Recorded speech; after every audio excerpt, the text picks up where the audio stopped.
Tonight, we're going to explore something that sounds simple, but is actually one of the most misunderstood forces in nature.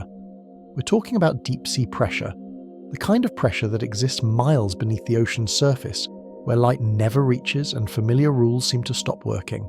This isn't speculation. These are real physical effects we've measured, real environments we've explored with submersibles and remote sensors, and by the end of this journey, you're going to see pressure not as a crushing monster from documentaries, but as something far more subtle, far more interesting, and way more counterintuitive than most of us ever imagined. Before we start, if you enjoy these deep explorations into the hidden layers of reality, a like or subscribe helps more than you think. Now, let's begin. Let's start with something familiar. You've probably opened a bottle of soda and watched the liquid fizz upward.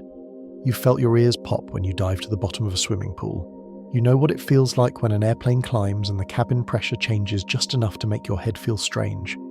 These are all everyday examples of pressure, something pushing on something else. And because we experience pressure this way, we imagine it as a one-directional force, a push coming from the outside that acts against us. At the surface, that intuition works well enough. Pressure feels like something we could lean against if only it were visible. But this intuition breaks down the moment we look deeper, literally deeper, into the ocean. Because at human scale, pressure feels like a force that wants to crush you. At ocean scale, pressure stops behaving like that at all. Instead of a single push, it becomes a uniform field, acting from every direction, and it changes how matter behaves not because of brute force, but because of the balance or imbalance of what's inside versus what's outside. Think about that for a second. The danger isn't the pressure itself, it's the mismatch. Imagine you're standing right where you are now. You may not realize it, but every square inch of your body has about 14.7 pounds of air pressing down on it. That's roughly the weight of a bowling ball sitting on each square inch of your skin. If you added it all together, the total force pushing on your body would be thousands of pounds, yet you feel none of it. Not a thing. Why? Because your body pushes back. Your internal fluids, your tissues, the pressure inside your lungs, everything is balanced. There's no crushing, no squeezing, no sense of weight, because equilibrium makes the pressure effectively disappear. It's there, but it's invisible to your senses. Let that sink in. You're already under enormous pressure every moment of your life. It just doesn't feel that way because the pressure inside you matches the pressure outside you. This is the principle that determines what happens to anything, or anyone, when they dive deep underwater, and it's also the first clue that almost everything we casually believe about deep-sea pressure is wrong. Here's the thing. When people think of the deep ocean, they imagine a force so powerful it can crush steel, glass, or human bodies instantly. And there's truth to that, but not for the reasons most people think. The crushing doesn't happen because pressure behaves like a giant hand squeezing downward. It happens because man-made structures and human bodies contain spaces that don't equalize. Air pockets, rigid cavities, places where the inside pressure stays low while the surrounding pressure skyrockets. These imbalances become catastrophic, but the pressure itself, it isn't malicious, it isn't directional, it simply exists, and it acts uniformly, like a silent weight distributed through every cubic inch of water. To put that in perspective, water is nearly incompressible. That means the deeper you go, the more water stacks on top of itself without compacting the way air would. This stacking creates a dramatic rise in hydrostatic pressure, about 1 additional atmosphere for every 10^6 meters of depth. But pressure in water behaves differently than pressure in air. It doesn't just push downward, it pushes sideways and upward with the same intensity. If you could somehow flip the entire ocean upside down, the pressure at any given depth would be exactly the same. That's how uniform it is. Think about what that means. The deep ocean isn't a place where forces come from above. It's a place where forces come from everywhere equally. A steel hull doesn't collapse because the ocean presses down. It collapses because it can't maintain equal support from all directions at once. A fish doesn't collapse because pressure crushes it. It survives because the fluid inside its cells perfectly matches the fluid around it. But here's the twist that really changes everything. Humans didn't misunderstand this because we're naive. We misunderstood it because our everyday world gives us absolutely no experience with this kind of environment. Our senses evolved for air pressure near the surface of the Earth, not for hydrostatic environments thousands of meters deep. Our intuition fails not because the deep ocean is strange, but because it reveals a part of physics that everyday life hides from us. Imagine holding a styrofoam cup in your hand. It feels rigid enough. Take that cup to the bottom of the Mariana Trench, and it shrinks into a dense, fragile miniature version of itself, compressed uniformly from every direction. Not crushed downward, compressed inward. The deeper you go, the more dramatic this transformation becomes. But humans often picture the ocean smashing things the way a hammer smashes stone. That's the intuitive mistake we're going to unravel in the coming sections, because the truth is this: pressure doesn't destroy things because it's powerful. Pressure destroys things because they aren't prepared to match it. Think about that, and hold on to it, because everything we explore next, from submarines collapsing to deep-sea creatures thriving under thousands of atmospheres, depends on understanding that single idea. Let's start with something familiar before we dive deeper, literally and conceptually, into how pressure really behaves. When you jump into a swimming pool and reach the bottom, you feel a soft squeeze around your chest. Your ears tighten, then pop. It's subtle, but noticeable. You understand this sensation because it fits within the range your body evolved to handle. Water presses against you more strongly than air does, but the difference is small enough that your body can compensate. Even at the deepest public pools, you're only experiencing a few extra atmospheres of pressure, nothing compared to what exists in the open ocean. But this is the baseline. This is where human intuition about pressure gets formed, and this is exactly why it breaks later. Imagine sitting on the edge of a pool with your feet in the water.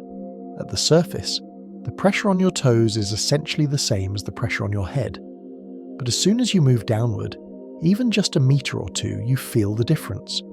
The water becomes heavier, not because the water molecules themselves have changed, but because there's more water stacked above you. It's the weight of a column, a vertical tower of water that grows the deeper you go. And because water is nearly incompressible, that weight doesn't spread out gradually like air pressure does. It accumulates fast. That's why your ears respond immediately. Here's the thing: that tiny sensation, that ear pop, is actually your body performing a pressure equalization maneuver. Your inner ear is adjusting its internal air pressure to match the external water pressure. When the match succeeds, you feel relief. When it doesn't, things get uncomfortable quickly. This is the first moment where you directly experience the importance of equilibrium. Nothing is crushing you. Nothing is threatening to collapse your skull. The discomfort is not pressure acting violently. It's misalignment between two environments separated by a thin membrane. To put that in perspective, imagine holding an empty plastic bottle at the surface. It looks solid. You can squeeze it with your hand and it pushes back, but take that same bottle down just a few meters underwater and it begins to deform. Not because the water is suddenly aggressive, but because the air inside the bottle maintains the low pressure of the surface, while the water outside has already increased. The bottle doesn't fail because water is strong. It fails because its interior doesn't adapt. Think about that. Even at shallow depths, the principle that governs deep-sea survival and deep-sea destruction is already visible. Now let's expand this idea just a little. Picture the continental shelves, the regions bordering most continents where the ocean gradually slopes down to about 200 meters. This is still shallow compared to the abyss, but for humans, it's already a dramatic leap. At these depths, pressure is about 20 times what it is at the surface. That sounds enormous, and it is, but here's a detail most people misunderstand. If you were magically teleported to 200 meters with no equipment, you wouldn't be crushed into pulp like a steel submarine under implosion videos. Your body, made mostly of incompressible water, would hold shape. Your lungs would collapse because they contain air, but your muscles, your bloodstream, your organs, these wouldn't implode. They would equalize. You would still die, but not for the reasons Hollywood suggests. Let that sink in. Shallow death is physiological, not mechanical. It's about gases, not crushing forces. Here's the thing people rarely grasp. Human diving limits aren't determined by deep-sea pressure literally smashing us. They're determined by how gases behave under increased pressure. At tens of meters, nitrogen narcosis can affect the brain, causing euphoria and confusion. At greater depths, oxygen becomes toxic. These are chemical and biological effects. Pressure altering how gases dissolve in your bloodstream, not pressure trying to crush you. This distinction matters because once organisms leave the world of gas-filled structures behind, entirely new rules apply. Suddenly pressure stops being a threat and becomes something life can adapt to with remarkable precision. Imagine a diver at 40 meters. They must control their ascent carefully. Rise too quickly and dissolved gases expand in their blood, forming bubbles. That's decompression sickness. The bends. But deep-sea fish living at comparable pressures have no such issues. Why? Because they've solved the imbalance problem by eliminating the structures that cause it. No lungs, no large air cavities, no pockets that can expand or contract. Their bodies are in constant equilibrium with the water around them. The danger humans feel is not from pressure itself, but from the fact that we carry the surface world with us. Its air, its chemistry, its constraints. Let's widen the scale. From beaches to coral reefs to the shelf edge at 200 meters, we are still operating near the boundary where our intuitive sense of the ocean remains intact. The water is dark, but not pitch black. Pressure is high, but not unimaginable. Most submersibles, scuba systems, and marine life we're familiar with exist here. It's the last zone where human intuition is even remotely useful. Beyond this point, beyond about 200 meters, light fades, physics shifts, and the ocean begins to reveal behaviors that challenge everything we think we know about how materials respond, how life adapts, and how pressure truly works. Because right now, in familiar waters, pressure still behaves in ways you can feel. You can sense it on your skin. You can measure it in your ears. It's still within the realm of experience. But once we step past this threshold, once we descend into the twilight zone, pressure begins increasing so rapidly and so uniformly that intuition becomes not just useless, but actively misleading. And that's where we're going next. Now let's descend past the boundary, where human intuition begins to fail. The region divers call the twilight zone, stretching from about 200 meters to 1,000 meters below the surface. This is the place where pressure stops behaving like something you can feel and becomes something you must understand. The sunlight above fades into blue, then grey, then nothing at all. The water cools, shapes blur, sound travels farther, and pressure rises faster than your instincts can follow. At these depths, every 10 meters adds another atmosphere, another layer of weight you cannot sense directly. But the ocean feels all of it, equally and relentlessly. Let me show you how quickly our familiar rules start breaking down. Imagine a diver descending with specialized gear. At 30 meters, they can still breathe a modified gas mix. At 60 meters, their breathing gas must be tuned to avoid nitrogen narcosis. At 100 meters, they face oxygen toxicity risks. Beyond that, only highly trained technical divers can function, and even they walk a razor-thin edge of physiology. But here's the thing. None of this has anything to do with pressure crushing a human body. Instead, it's about how compressed gases dissolve into tissues under high pressure. It's chemistry, not mechanical force. People imagine that if you dropped a diver to 300 meters, they would explode or collapse instantly. In reality, they'd lose consciousness long before their body collapsed. Internal equalization delays structural failure. Biology simply cannot keep up. To put that in perspective, picture an open aluminum soda can. At 1,000 meters, the pressure is roughly 100 atmospheres, enough to crush the can instantly because it contains trapped air that cannot equalize. But your body doesn't behave like that. Most of your tissues are water-rich and incompressible. In life-threatening diving scenarios, human bodies don't implode. Lungs collapse because they contain gas. Sinuses rupture because they contain gas. Every failure traces back to that same theme: imbalance between internal space and external pressure. Think about that. Even as pressure skyrockets, the real danger remains pockets of trapped air, not the pressure itself. Here's the thing that begins to fascinate oceanographers. In this same pressure environment where humans struggle to survive minutes, some creatures spend their entire lives completely unconcerned. Deep-diving whales like sperm whales routinely reach 1,000 meters and beyond, descended into darkness for over an hour at a time. How do they survive without being crushed? Their lungs collapse safely, by design. Their rib cages fold inward. Their blood shifts to protect organs. They evolve to eliminate the weak points where pressure imbalances could occur. The whale's solution isn't to resist pressure, it's to cooperate with it. Let that sink in. Survival in high pressure isn't a battle, it's a negotiation. Now imagine a submersible entering this same zone. Its hull must resist enormous forces. It has no biological processes to adapt. Its safety depends entirely on mechanical strength. This is why, at these depths, submarine design becomes a delicate dance between geometry and material science. Cylinders withstand pressure better than flat surfaces, spheres even more so. Engineers obsess over microcracks, weld seams, and internal supports. Every flaw becomes a point where imbalance can begin. The ocean isn't reaching for weak spots. Imbalance creates them. Here's where the Twilight Zone reveals another twist most people never consider. The creatures living here do not simply equalize internal pressure. Many eliminate gas entirely.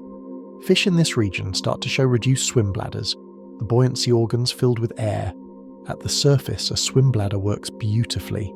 At 300 meters, it becomes a liability. At 800 meters, it becomes impossible. Deep-sea fish solve the problem by filling their bodies with gelatinous tissues or lipids that maintain buoyancy without compressible gas. Their bodies adapt at the molecular level, swapping vulnerable systems for pressure-proof ones. To put that in perspective, consider the grenadiers, rat-tails, and lanternfish drifting through the darkness here. Their bodies appear soft, almost fragile. But softness is not weakness, it's strategy. Soft tissues distribute pressure evenly. No cavities form, no imbalance emerges. They thrive in what would be lethal conditions for surface life. Not because they are strong, but because they are complete within their environment. They are structurally congruent with the ocean around them. Imagine hovering in this depth range in a submersible with lights off. It's nearly silent. The water is still. Pressure is immense but invisible. Nothing moves fast. Everything drifts. But in every drifting shape, you see the ocean's rules written in biology. Thin bones, minimal air, tissues that bend but never resist forcefully. These creatures are not enduring pressure. They are shaped by it. Pressure is not their enemy. It's the foundational architecture of their world. Think about that. You and I experience pressure as something that must be resisted. These animals experience pressure as something that has already been resolved. They don't fight it, they match it. Let me explain why this matters. Up to this point, pressure increases steeply but predictably. Human divers reach their limits early. Whales stretch those limits with astonishing adaptations. Submersibles can go much farther, relying on engineering rather than biology. But at around 1,000 meters, the upper limit of the midnight zone, something fundamental changes. Light disappears entirely, temperatures drop, pressure reaches 100 atmospheres, and the intuitive picture of crushing force becomes so far removed from reality that our ability to imagine what happens down here becomes strained. This is where pressure stops being a number and becomes a world. A physical environment that shapes life, chemistry, movement, and survival in ways that will only grow stranger as we go deeper. Because everything up to this point, all the physiological effects, all the gas compression, all the structural concerns, still belongs to what we might call human-scale pressure problems. Beyond this, beyond 1,000 meters, pressure becomes something different, something that alters molecules, rearranges proteins, limits what life can become, and forces organisms into evolutionary paths that defy shallow water biology entirely. Now imagine descending past 1,000 meters, slipping beneath the last faint traces of sunlight, and entering a realm where darkness is absolute, and pressure builds so quickly that numbers begin losing their meaning.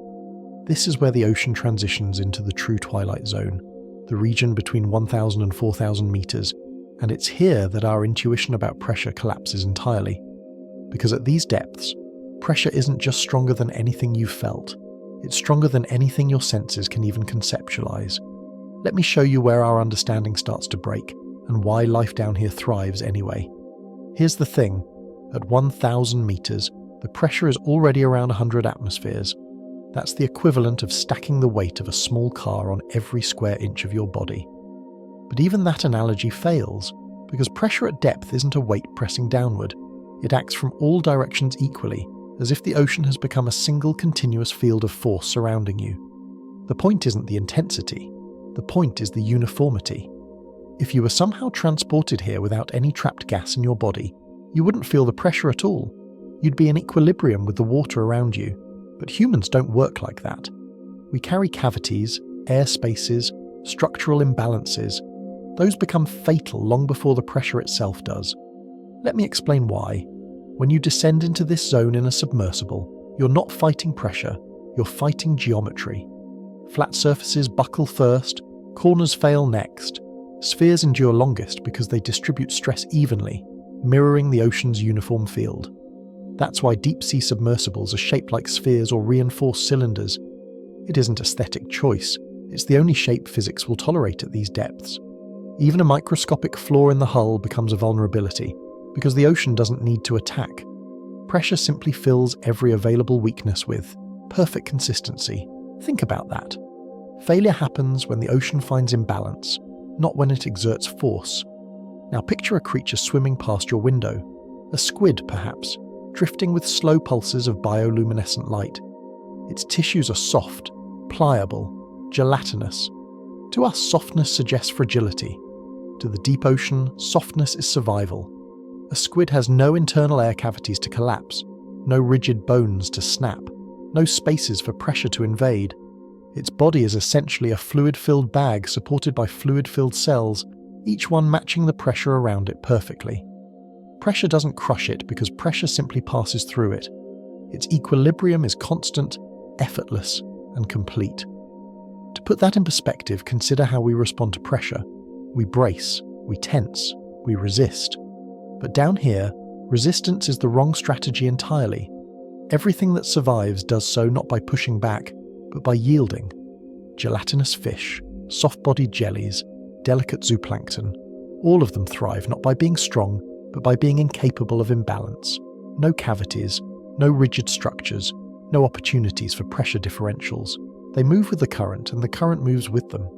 Imagine a fish with a traditional gas-filled swim bladder drifting into these depths. It would implode almost instantly.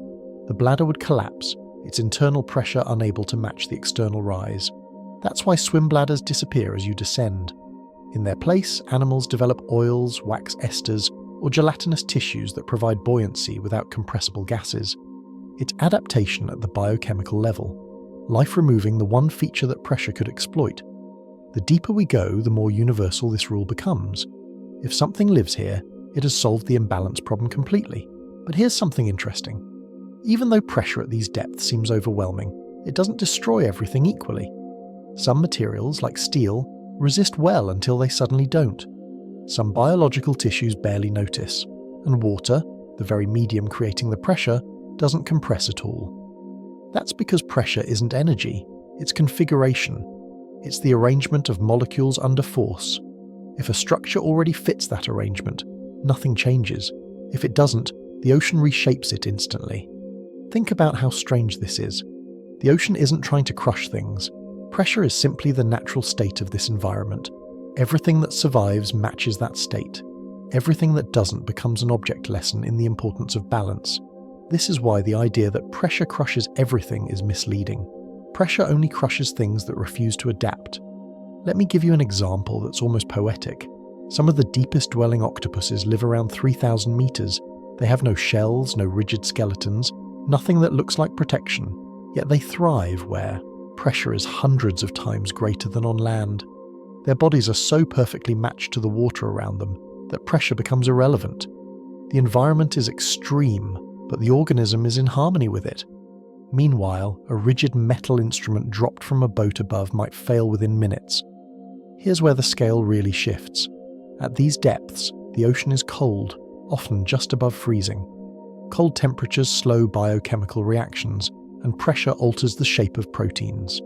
To survive, deep-sea creatures evolve specialized molecules that remain flexible under crushing force. They don't just withstand pressure, they exploit it. Their membranes become more fluid, not less. Their enzymes become more stable, not weaker. Pressure, instead of being a threat, becomes part of their physiology. Let that sink in. Life here isn't barely surviving. It's flourishing under conditions that would be lethal to almost everything else on Earth. And that raises a deeper question we'll explore soon. Is pressure a limit, or simply a different kind of environment we don't yet understand well enough? Because the deeper we go, the stranger the answers become. Imagine drifting through this zone now. Your lights reveal flashes of blue, pulses of green, bodies drifting like ghosts. Pressure surrounds you, but everything here is already adapted to its presence. The only creatures that die here are the ones that carry their own imbalance, and as we descend further toward the abyss and Hadal zones, we'll see pressure stop acting like a passive condition and start influencing the very chemistry of life in ways that scientists are only beginning to understand. Because what happens next goes beyond physiology. It reaches down into the molecular structure of life itself. But here's where things start to get interesting, and where the most persistent misunderstanding about deep-sea pressure begins to fall apart. As we drift past 4,000 meters, entering the midnight zone, we've now reached a realm where pressure is so intense it feels almost abstract. Numbers lose their intuitive weight: 400 atmospheres, 500 atmospheres, 600 atmospheres. That means hundreds of kilograms pressing on every square centimeter. It sounds impossible. It sounds like instant destruction. And yet, life is everywhere. Creatures glide past your submersible as if this unbelievable pressure were nothing more than a change in temperature or light. Let me show you why this doesn't make sense to intuition, and why the common imagery of crushing is misleading. Here's the thing. Most people imagine the deep ocean as a giant hammer, constantly smashing downward. But pressure isn't a falling weight. Pressure is a uniform field surrounding every molecule from every direction at once. And that means objects don't fail because they're pushed on. They fail because something inside them cannot match the outside. When you watch videos of imploding submersibles, the drama isn't the pressure pushing in, it's the structure buckling because the internal environment didn't equalize. Think about that. The deep ocean doesn't seek destruction. It simply removes anything that violates its equilibrium rules. Imagine a submersible descending slowly through this zone. Its hull is rigid, built from thick metal, constructed to withstand incredible forces.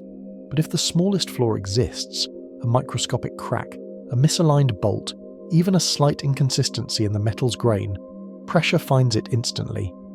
Not because it detects weakness, but because pressure is equal everywhere. The ocean amplifies every geometric imperfection. When collapse happens, it's not gradual, it's catastrophic. A perfectly symmetrical force suddenly meets a structure that is not perfectly symmetrical. The mismatch resolves itself in microseconds. Let that sink in. Pressure punishes rigidity, not weakness. Now imagine an organism drifting nearby. A snailfish, perhaps, one of the deepest living vertebrates ever discovered. Its body looks fragile, almost translucent. No scales, soft bones, gelatinous flesh. Everything about it seems vulnerable, and yet it thrives below 8,000 meters where pressure exceeds 800 atmospheres. Why? Because it contains almost nothing that can collapse. Soft tissues distribute pressure perfectly. No pockets, no trapped gases, no internal structures that resist. This creature succeeds not because it is strong, but because it is incapable of imbalance. To put that into perspective, think about a balloon. At the surface, a balloon is fragile. A small poke bursts it because the thin membrane contains air at low pressure, resisting the higher pressure outside. But fill that balloon with water instead, and it becomes extremely difficult to burst. Suddenly, the membrane isn't managing a pressure difference, it's simply holding shape. Deep-sea animals are like water balloons. Pressure passes through them harmlessly because they don't give it any reason to act. Here's the twist that surprises even many scientists early in their careers. Pressure doesn't just affect large structures. At these depths, it begins influencing molecular behavior. Proteins fold differently. Enzymes become sluggish. Cell membranes stiffen under compression. Life counters this with biochemical strategies, special molecules that maintain flexibility, proteins that resist denaturation, membranes enriched with unsaturated fatty acids. The deeper you go, the more extreme these adaptations become. Some fish accumulate trimethylamine N-oxide, TMAO, to stabilize proteins under pressure. The interesting thing is that TMAO concentration increases almost linearly with depth, and this is one reason there seems to be a hard limit for fish around 8,200 meters. Beyond that depth, the amount of TMAO required becomes physiologically unsustainable. Life, even here, has boundaries. Let me explain why this matters. When deep-sea creatures die and are brought to the surface, the pressure mismatch destroys them, not because the surface is too low pressure, but because the internal equilibrium they maintained at depth suddenly vanishes. Their cells swell, their tissues rupture. Gas that never caused problems at depth expands violently. It's the same imbalance in reverse. You can't bring the deep ocean into the surface world without paying a price. The rules of one environment don't map neatly onto the other. Imagine an anglerfish being slowly raised from these depths. Its tissues begin to distort from inside out. Not because the ocean above is harmful, but because the creature below evolved perfectly for one state of equilibrium, and that equilibrium disappears as pressure falls. Humans face the opposite problem. We evolved at the surface, so descending into extreme pressure breaks our balance in the other direction. Two worlds, two equilibria. The moment you cross from one to the other, imbalance becomes fatal. Think about that. Deep-sea animals don't survive pressure by resisting it. They survive because they evolved to have nothing inside them that behaves differently from the water surrounding them. Their world is a place where resistance is dangerous and softness is strength. Now here's where things take another strange turn. Some deep-sea organisms are so well adapted to these high-pressure environments that scientists still don't fully understand how they stabilize their cellular machinery. Biologists know the proteins remain folded, the membranes remain fluid, and metabolic reactions continue, but the exact mechanisms remain an active area of study. Multiple theories exist: pressure-resistant enzymes, macromolecular crowding, specialized osmolytes, but none fully explains every species we've discovered. There are creatures thriving at pressures that, according to older models, should have completely disrupted their biochemistry. Something is happening here that we don't yet understand. Let's pause on that for a moment. The Midnight Zone isn't just an environment of extreme conditions, it's an environment of extreme uncertainty. Our instruments struggle here, our models fail here, our intuition fails entirely, and yet, life persists. Quietly, effortlessly, beautifully. And as we continue descending toward the abyss and eventually into the Hadal trenches, pressure begins to leave the realm of biology and enter the realm of chemistry, physics, and material science. It shapes life, but it also begins to shape the very behavior of molecules in ways that challenge our assumptions about what matter can do. Because pressure isn't just a force down here, it's a sculptor, a shaper, a quiet architect of the deep. And in the next stretch of ocean, we see exactly how far that influence goes. As we continue descending past 6,000 meters into the abyss and toward the Hadal trenches, the deepest places on Earth, pressure reaches levels that strain the limits of imagination. This is where the numbers become so large they stop feeling like measurements and start feeling like metaphors. At 6,000 meters, the pressure is roughly 600 atmospheres. At 8,000 meters, it's around 800 atmospheres. At the very bottom of the Mariana Trench, nearly 11,000 meters down, the pressure exceeds 1,100 atmospheres. That's more than a ton of force, pressing on every square centimeter. The human mind has no real reference for this. Even standing beneath a skyscraper wouldn't come close. But here's what makes this particularly mind-bending. At these depths, pressure still doesn't behave like anything we picture when we imagine crushing forces. Here's the thing, pressure at 11,000 meters doesn't press down, it presses everywhere. It surrounds objects with perfect symmetry. If you suspended a hollow sphere in the Hadal zone, every point on its surface would experience the same force from every direction. There's no privileged axis, no downward preference, no single direction of attack. This uniformity completely changes how matter behaves. It means materials fail differently, organisms adapt differently, motion happens differently, and understanding this uniformity is the key to understanding what deep-sea pressure really does. Imagine a human body at these depths, or rather, imagine what parts of the human body would fail first. Bone wouldn't be the first thing to collapse, muscle wouldn't tear, skin wouldn't rupture. The very first failure would be the lungs, not because pressure crushes them, but because they contain air. Air collapses under pressure dramatically because it compresses easily. Water-filled tissues wouldn't compress much at all. They're already close to the density of the surrounding ocean. That means that if you removed all air spaces, lungs, sinuses, intestinal gases, your body, structurally speaking, would handle deep pressure far better than intuition suggests. You would still die, of course, but the failure wouldn't be from your bones crumpling like paper. It would be from physiology breaking down, oxygen transport, cellular chemistry, pressure-related biochemical disruption, not mechanical collapse. Let that sink in. The human body is destroyed at deep pressure not because it's weak, but because it's full of air. Now imagine a creature built to survive here. Deep-sea amphipods scuttle around the trench bottom as if strolling through a park. Snailfish swim calmly above the sediment. Microbes live inside rock pores. These organisms operate under pressures so immense that steel implodes.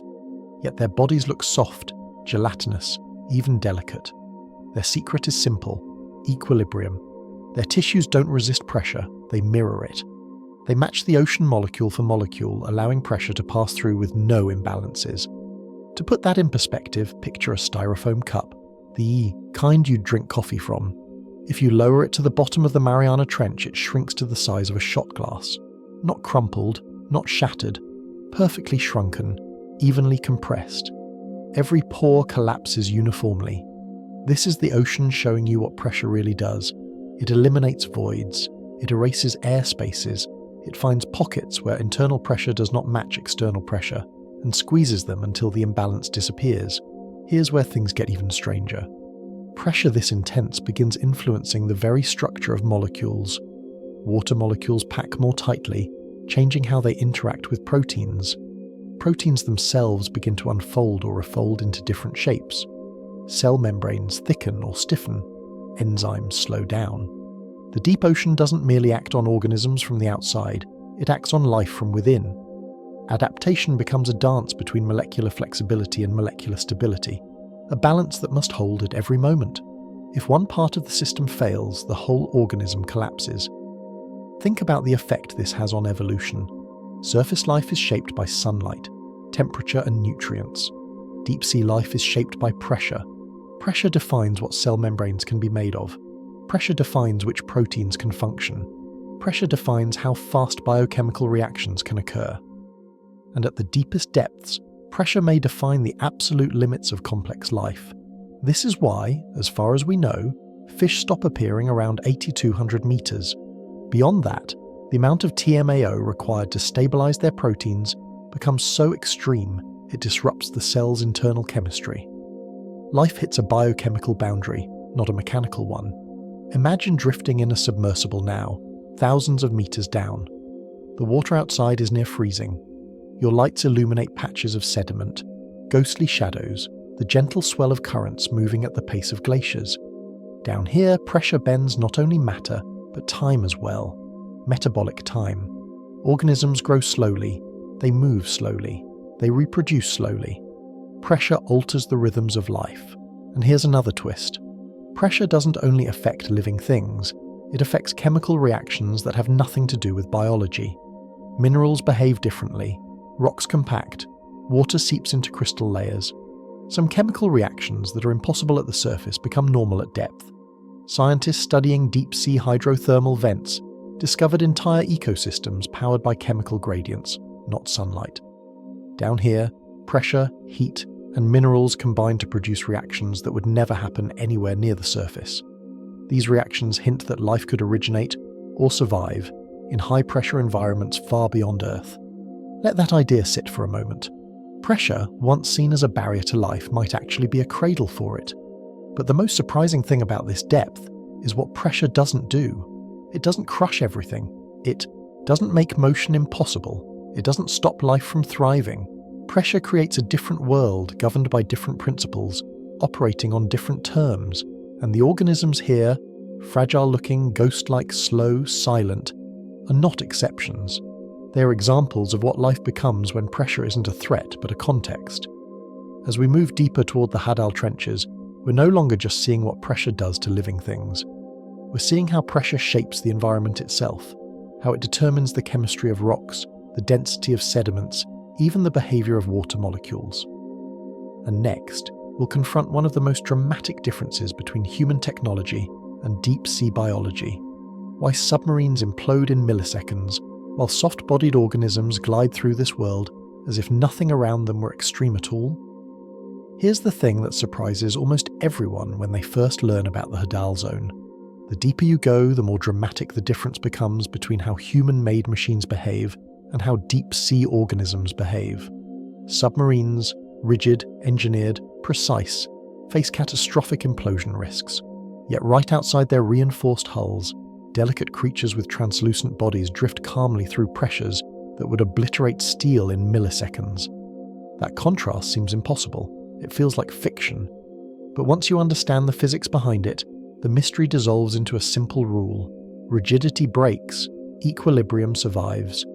Let me show you how universal that rule is, and why human intuition has been wrong about this for so long. Imagine a submersible descending toward the Hadal trenches. Its hull is thick, spherical, and made from materials chosen specifically because they distribute stress evenly. Engineers know that at 1,000, 3,000, or 10,000 meters, pressure doesn't merely increase, it compounds. Every flaw becomes a liability. A microscopic crack becomes a fault line. A slightly uneven weld becomes a focal point for runaway deformation. Pressure doesn't need to find these weaknesses. It doesn't search or push or pry. It simply exists everywhere at once. The moment external pressure exceeds what the structure can uniformly resist, the hull buckles inward at the speed of sound in metal. It's not a slow crushing, but an instantaneous collapse into equilibrium. Think about that. A submersible doesn't implode because pressure is strong. It implodes because its interior pressure is weak. But now imagine a snailfish drifting just outside the viewport. Where the hull needs to be rigid to protect internal low-pressure air, the snailfish needs to be flexible to maintain perfect pressure continuity. It has no lungs, no pockets where gases can collect, no air-filled structures that could deform unevenly. Its bones, if present at all, are thin and pliable. Its tissues contain high concentrations of molecules like TMAO that prevent proteins from unraveling. Its entire body is a pressure-matching system, not a pressure-resisting one. The fish doesn't fight the ocean, it mirrors it. To put that in perspective, consider what happens to a styrofoam cup lowered to the trench floor. The cup compresses uniformly until it becomes tiny and dense. Its pores collapsed into a perfectly proportioned miniature. Now imagine lowering an aluminum soda can. Instead of shrinking gracefully, it crumples violently, folding in on itself because its rigid walls resist unevenly. The difference has nothing to do with material strength and everything to do with internal pressure. Styrofoam contains mostly air, but distributed in tiny cells that collapse uniformly. The can contains one large volume of air behind rigid walls. Uniform compression creates uniform collapse in one, catastrophic failure in the other. Here's the thing. Biology almost always chooses styrofoam, not aluminum. Soft tissues deform evenly. Gels transmit pressure smoothly. Bones become minimal or disappear entirely. Fluid-filled spaces contract without resistance. When animals do retain gas-filled organs at depth, like certain mid-water fish with specialized swim bladders, those structures are pressure-regulated with astonishing precision. But by the time you reach the true deep sea, below about 3,000 meters, swim bladders vanish altogether. Evolution removes the problem rather than engineering around it. Let that sink in. The ocean doesn't prevent life from surviving pressure. It prevents life that contains internal pressure gradients from surviving pressure. Now imagine the design process for a submersible. Engineers must do the opposite of evolution. Instead of eliminating internal cavities, they must protect them. Humans need breathable air, electronics need low-pressure compartments, batteries need stable temperatures. Every system inside a submersible carries the surface world into a place where it does not belong. That mismatch is why deep-sea exploration is so difficult. Every meter of descent increases the penalty for imperfections. Here's the thing most people get wrong. Submarines don't implode because pressure becomes too strong. They implode because internal pressure stays too low. If a submersible could equalize its internal pressure with the outside environment, it wouldn't need a thick hull at all. But that would also kill any humans inside instantly. We're not built for equilibrium. We're built for one atmosphere. The submarine isn't protecting itself from pressure, it's protecting us from pressure. To put that in perspective, imagine filling a rigid glass sphere with water instead of air and lowering it into the trench. It might survive far deeper than a human-filled submersible because the pressures inside and outside would nearly match. In essence, it behaves more like an animal than a machine. Here's what makes the contrast so striking. Deep-sea creatures use pliability as armor. Flexibility becomes a shield. Softness becomes strength. Humans, by necessity, use rigidity as armor. Hardness becomes protection. but rigidity fails catastrophically under uniform pressure if the interior environment is mismatched. Flexibility survives beautifully because no mismatch exists. Let that idea settle for a moment. It reframes the entire story of pressure. The ocean isn't hostile, it's consistent. It doesn't crush indiscriminately, it eliminates imbalance. Submarines are vulnerable because they are holding back a world they weren't designed for. Deep-sea organisms thrive because they stopped holding anything back at all. But the deeper mystery appears when we study the very smallest creatures at these depths. Microbes that live at pressures once believed impossible. Organisms that use pressure to stabilize their biochemistry instead of destabilizing it. These life forms don't merely tolerate pressure, they require it. Bring them to the surface and they die, not from crushing forces but from pressure loss. Think about how strange that is. For us, pressure rises are dangerous. For them, pressure drops are lethal. And as we push deeper into the Hadal trenches, we begin discovering creatures and chemical processes that raise entirely new questions about how pressure shapes both life and matter. Some of these mysteries challenge our understanding of molecular stability. Some challenge our understanding of evolution, and some, we'll see soon, challenge our understanding of what life can be. Because pressure, it turns out, isn't the enemy in the deep ocean, it's the architect. As we descend even deeper into the trenches, we enter a place where pressure begins reshaping not just organisms and structures, but the very chemistry that life depends on. At these depths, the ocean exerts more than 1,000 atmospheres of pressure, enough to alter the behavior of water molecules, change protein folding, and slow biochemical reactions to a crawl. This is where the deep sea stops being simply an extreme environment and becomes a laboratory of physics and biology operating under rules that challenge our assumptions. And here's where another major misunderstanding surfaces. People imagine pressure as a brute force that simply crushes life. But down here, pressure behaves with nuance. It tweaks, nudges, and rearranges. It's not an executioner, it's a sculptor. Here's the thing. Proteins, the molecular machines that make life possible, must fold into extremely specific shapes to work correctly. Temperature affects this, acidity affects this, and pressure affects this even more profoundly. At surface conditions, proteins fold into the shapes that evolution has optimized for low-pressure environments, but at 1,000 atmospheres, those same shapes can destabilize. High pressure tends to push water molecules into the cavities inside proteins, forcing them to unfold or refold. To survive, deep-sea life must counteract this tendency. It does so using an entire toolkit of molecular adaptations. One of the most important tools is a molecule called trimethylamine N-oxide, or TMAO. This compound stabilizes proteins by preventing water from infiltrating their internal structure under pressure. The deeper the organism lives, the more TMAO it accumulates. This relationship is so consistent that scientists can estimate an organism's depth range just by measuring its TMAO concentration. But here's the twist. There's a limit. Beyond a certain concentration, TMAO begins disrupting cells. The fluids inside an organism would become too osmotically intense to function. This appears to be one of the reasons fish max out around 8,200 meters. It's not that pressure crushes them, it's that their chemistry can no longer find an equilibrium point. Let that sink in. The deepest limits of life aren't mechanical, they're molecular. Now imagine what happens to membranes, the flexible barriers that form the boundaries of every cell.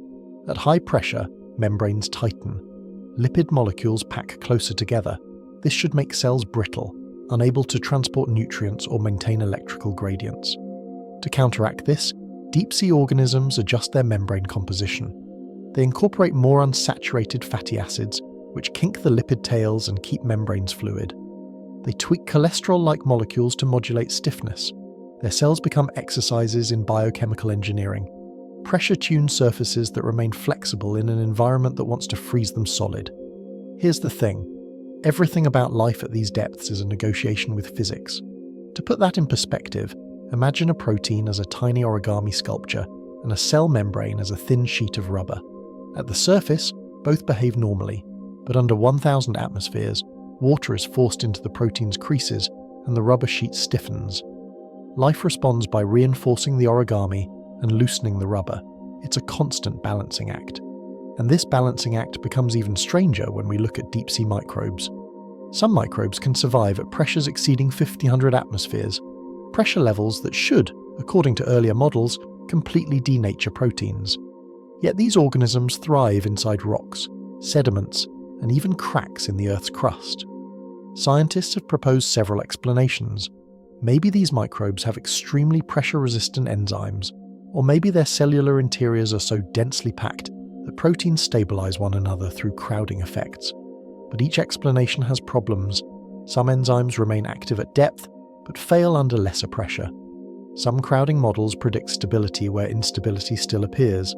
Some organisms thrive at pressures no protein model can fully explain. Think about that.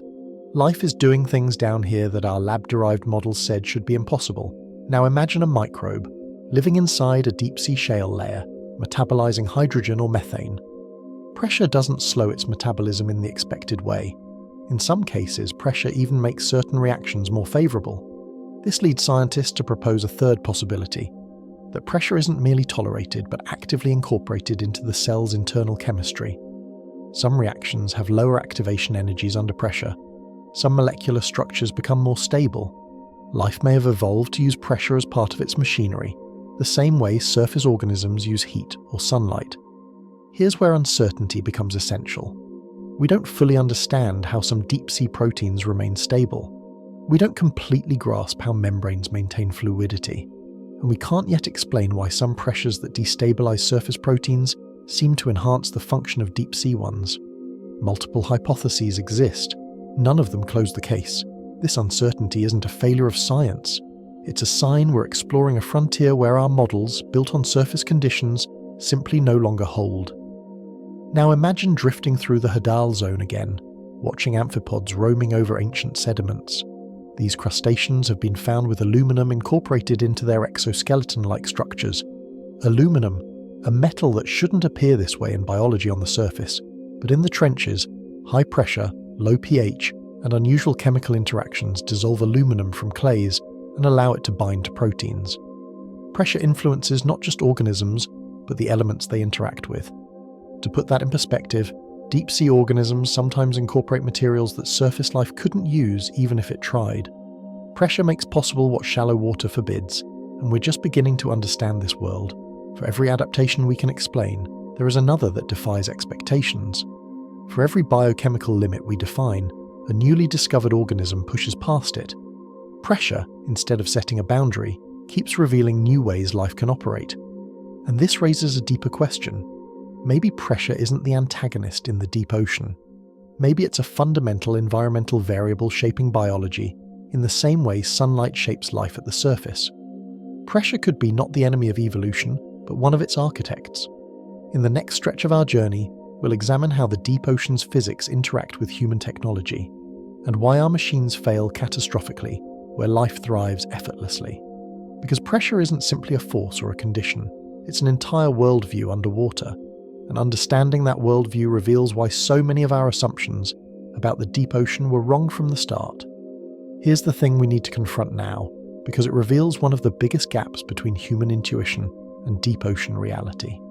Everything we've learned so far, from the collapse of submersibles to the effortless equilibrium of deep-sea life, tells us that our everyday sense of pressure is fundamentally shaped by the surface world. We think of pressure as something that pushes downward, something that must be resisted, something dangerous. That intuition works at sea level because the differences in pressure we experience are small.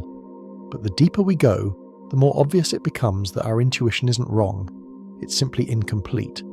And nowhere is this mismatch more obvious than in the contrast between human technology and the natural systems thriving around it.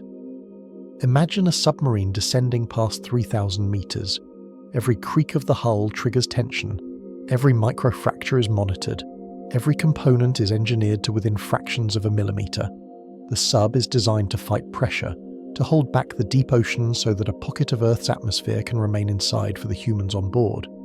But this fight becomes more desperate with every meter of descent because pressure punishes resistance. It punishes rigidity. It punishes the idea that the inside and outside can remain different. Now imagine a deep-sea organism passing by. Its entire survival strategy is the opposite of the submarines. It has no rigid chambers, no air spaces, no internal pockets, nothing that attempts to defy the surrounding pressure. Instead of resisting, it aligns. Instead of holding back, it matches. The organism doesn't think about pressure at all. It has evolved past the need to, and this contrast reveals more than just two different survival strategies. It reveals two entirely different ways of understanding the world. To put that in perspective, consider a diver returning from a deep descent. Their body must rise slowly, allowing gases dissolved under pressure to escape safely. If they ascend too quickly, nitrogen comes out of solution as bubbles, causing decompression sickness. In severe cases, it can be fatal.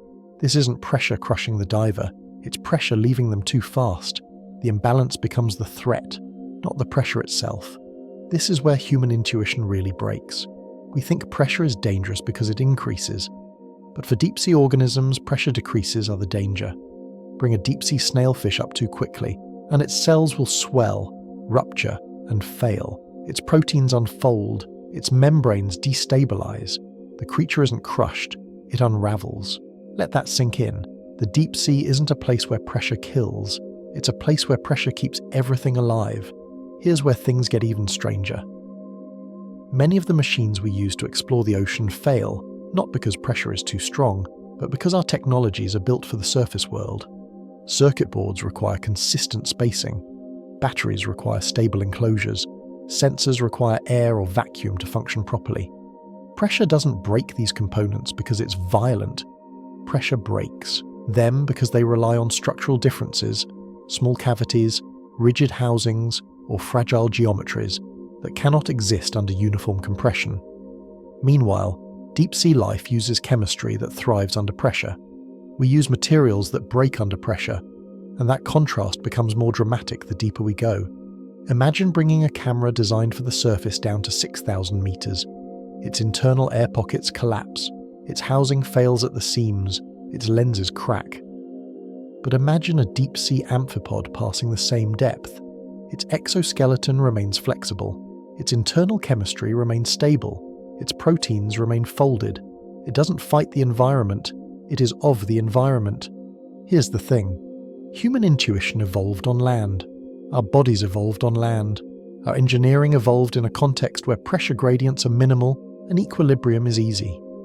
When we enter the deep ocean, we're not just stepping into a different environment, we're stepping into a different physics. Pressure isn't something extra here. Pressure is the baseline condition. The ocean is not pressurized. We are under-pressurized, and our machines reflect that same mismatch. To put that in perspective, imagine flipping the scenario. Imagine a deep-sea creature suddenly finding itself near the surface. Its equilibrium would break instantly. Not because the surface is hostile. The surface is hostile to it because it evolved elsewhere. Humans entering the deep ocean are doing exactly the same thing in reverse. We bring a surface existence into a realm where surface rules don't apply. That's why deep-sea exploration isn't simply difficult, it's philosophically difficult. Our designs assume the environment should bend to us. The deep ocean demands that we bend to it, but here's the twist that deepens the mystery. Despite the clarity of these rules, we still don't fully understand where the ultimate limits of pressure are for life or for matter. Some microbial species thrive at pressures we didn't think were survivable. Some materials behave unpredictably in high-pressure labs. Some reactions appear to accelerate under pressure when models predict they should slow down. Pressure doesn't just challenge engineering, it challenges our fundamental assumptions about chemistry, biology, and even physics. Think about how remarkable that is. We've mapped planets, catalogued stars, measured the age of the universe, yet we still don't entirely understand how life stabilizes itself under crushing pressure just a few kilometers beneath our feet. Our machines fail where life thrives. Our intuition fails where chemistry adapts. And the deeper we explore, the clearer it becomes that pressure isn't simply a number we can calculate. It's a variable shaping an entire ecosystem in ways we still can't fully explain. And in the next part of this journey, we'll face the deepest mysteries head-on, from strange organisms that break biological expectations to environments where pressure reshapes matter into forms we barely recognize. Because to understand what deep-sea pressure really does, we have to explore not just what survives under it, but what changes under it. And that's where things get truly strange. Now let's explore the mysteries, the strange, unsettling, scientifically fascinating anomalies that appear only when pressure reaches the deepest levels of the ocean. Because here's the thing, everything we've discussed so far explains how pressure behaves, how organisms adapt, and why our intuition struggles. But there are discoveries from the Hadal zones that don't just challenge intuition, they challenge our scientific frameworks.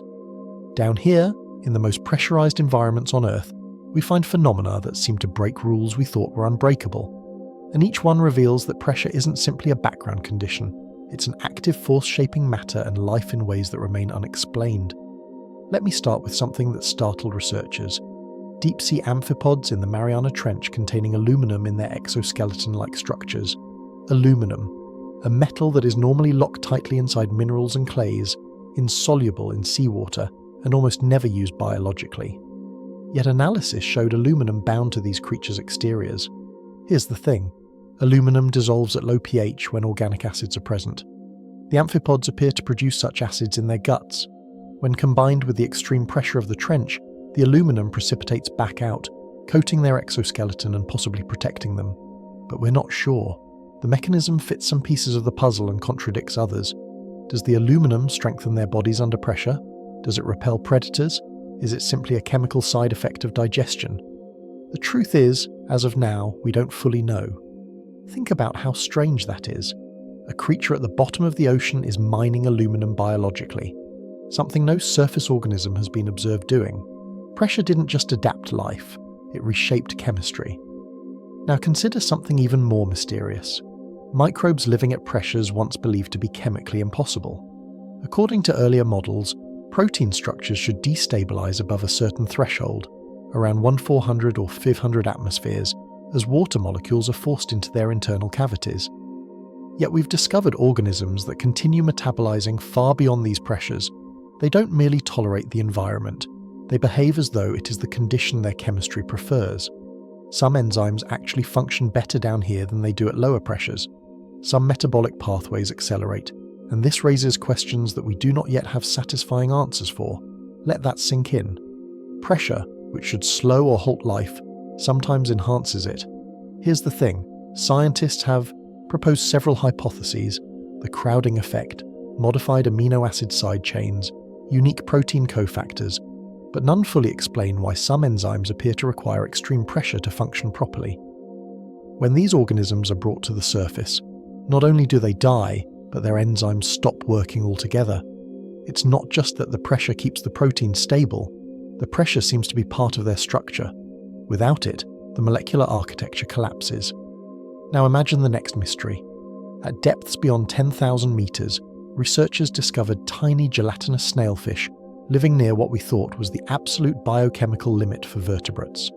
These animals have no scales, minimal bones, and bodies that seem more like drifting ghosts than traditional fish. Based on TMAO concentration curves, models predicted that fish simply could not maintain osmotic and protein stability below about 8,200 meters. Yet snailfish weren't just found at this limit. They were thriving, feeding, reproducing. Their bodies seem to stretch the known boundaries of molecular adaptation. How do their membranes remain fluid? How are their proteins protected? Are they closer to the threshold than we think, or are there additional stabilizing molecules we haven't discovered yet? To put that in perspective, not long ago these organisms were considered impossible. Yet there they are, swimming lightly through the deepest trenches. Here's where the deepest mysteries gather. At these depths, pressure doesn't just affect biology, it affects matter. Sediments compact into strange phases. Water behaves differently, occupying crystal layers inside minerals. Reactions occur that don't happen at the surface. Some researchers suspect that entirely new forms of biochemistry could exist here, not exotic enough to break the rules of life, but exotic enough to show that life is more flexible than we realized. Now imagine a deep trench ecosystem after a whale fall, a massive carcass drifting to the bottom. Down here, decomposition takes decades rather than months. The absence of scavenger species at these pressures means the whale becomes an island of slow transformation. Microbes operate at a metabolic pace we barely comprehend. Their reactions don't align with surface biochemistry. They ferment, they oxidize, they reduce metals, and somehow, pressure stabilizes these processes long enough for entire micro-ecosystems to form. These systems raise questions we're only beginning to explore. Does pressure allow energy to be extracted more efficiently? Does it constrain evolution in predictable patterns? Or does it push it into directions we have not yet even imagined? Let me explain why these mysteries matter. They show that pressure isn't merely a quantitative variable. Higher here, lower there. It becomes qualitative at depth. It changes the rules of what molecules can do. It changes what life can be. Some deep sea creatures rely on pressure to maintain their structural integrity. Some chemical reactions require pressure to proceed, and some materials only exist in their stable forms under pressure. Think about that. Pressure is acting like a fundamental environmental architect, shaping both the physics and biology of the deep ocean. But here's where the uncertainty deepens. Every time we discover something new at these depths, it contradicts at least one existing model. The aluminum-coated amphipods contradicted assumptions about metal bioavailability. Extremophile microbes contradicted assumptions about protein stability. Deep snailfish contradicted assumptions about osmotic limits. And deep-sea sediments contradicted assumptions about the stability of mineral phases underwater. Each discovery opens a door, but behind each door is another puzzle. And this leads us to a broader implication. Maybe life is not limited by pressure in the ways we once believed. Maybe our understanding of biology is shaped too strongly by the gentle, surface-level world we live in.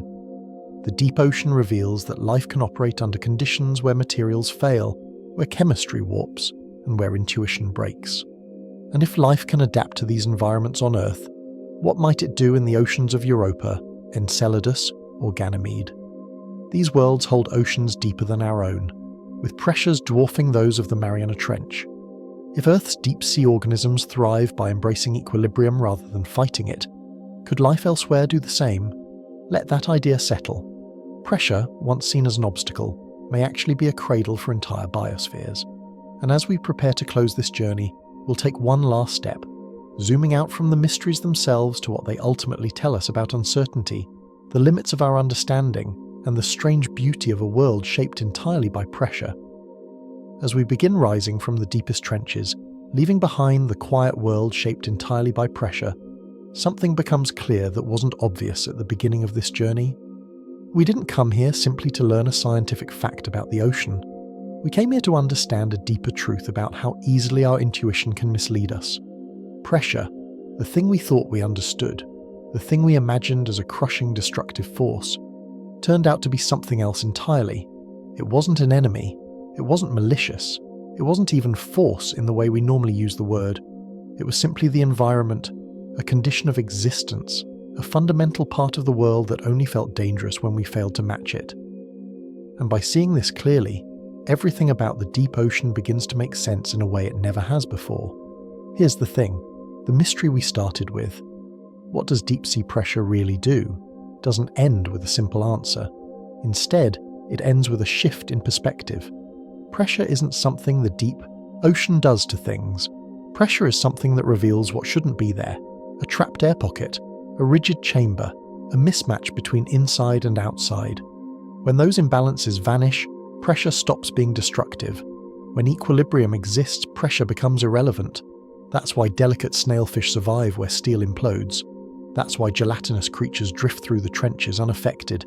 That's why microbes thrive in cracks beneath thousands of meters of rock. And that's why exploration is so challenging.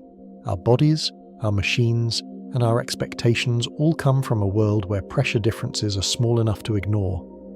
Let that sink in. The deep ocean didn't get pressure wrong. We did. Now zoom out with me for a moment. Imagine Earth from orbit, a blue sphere wrapped in atmosphere and oceans, with trenches deeper than Mount Everest is tall. Nearly half our planet lies below 2,000 meters, in darkness and pressure humans will never directly experience. And yet, most of our assumptions about life come from the thin surface layer where we happen to live. It's humbling to realize how much of biology, chemistry, and physics we built from this small window. When we study the deep sea, we're not just learning about extreme environments. We're learning about the limits of our perspective, a perspective shaped by one atmosphere of pressure, a comfortable temperature range, and conditions that make equilibrium easy. Imagine zooming even farther out now, beyond Earth, past Mars, past Jupiter, to the icy moons where oceans lie beneath thick crusts of ice, Europa, Enceladus, Titan. These oceans dwarf our own, stretching for tens or even hundreds of kilometers. Their pressures make the Mariana Trench look shallow. For decades, scientists assumed such worlds might be lifeless, because pressure there would be too extreme. But now, after exploring our own ocean's depths, we have to ask a different question. If life on Earth can thrive under 100 atmospheres, if microbes can metabolize at pressures that destabilize surface chemistry, if entire ecosystems can rely on pressure-stabilized reactions, then why couldn't life do the same elsewhere? Maybe pressure isn't a barrier to life. Maybe it's another path. Think about what that means. The deepest places on Earth may be telling us what is possible across the universe. Places we once dismissed as impossible may simply follow rules we haven't learned to recognize yet. The mysteries we found, aluminum-coated amphipods, pressure-dependent enzymes, fish stretching biochemical limits, aren't just local curiosities, they're clues. They're reminders that we have barely scratched the surface of what pressure can shape. And every unanswered question becomes an invitation, not to fear the unknown, but to explore it. Now, zoom back in. Picture yourself again at the surface, standing beside the ocean. The waves look calm, the horizon is bright, but beneath you lies a world shaped by conditions completely foreign to our everyday experience. A world where equilibrium is survival, softness is strength, and pressure isn't an adversary but a designer. Everything you've learned on this journey reframes that ocean. It becomes a place not of crushing force, but of delicate balance. A balance life has mastered, and we are only beginning to understand. So next time you think about the deep sea, remember this. Pressure doesn't crush what belongs there. It only crushes what refuses to adapt. It reveals the mismatch, not the weakness. And in that sense, pressure tells a story about more than biology or physics. It tells a story about environments, how they shape us, how they challenge us, and how they quietly insist that we match them if we want to endure. If you enjoyed this exploration and want to dive deeper into mysteries like this, a like or subscribe helps me keep creating these journeys. Thanks for diving with me.